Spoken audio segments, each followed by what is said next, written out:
Hinahamon tayo ng tukso na piliin ang tama o ang mali. Para sa mabungang buhay, tayo na po at pagkapet pandesal.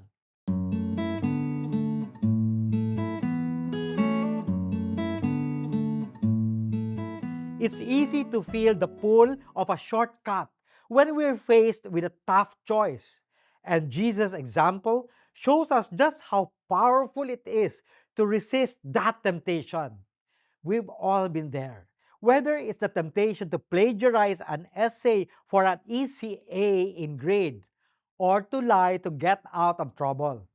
Jesus was tempted with the ultimate shortcuts to power and fame, but he chose the harder and righteous path instead.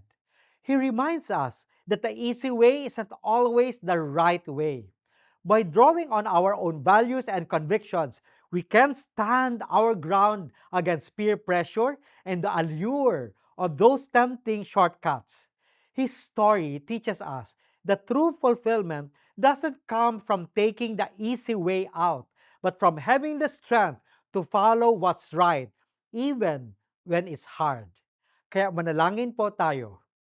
Ama namin, bigyan mo po kami ng lakas ng loob na labanan ang tukso at laging piliin ang matuwid na landas. Amen.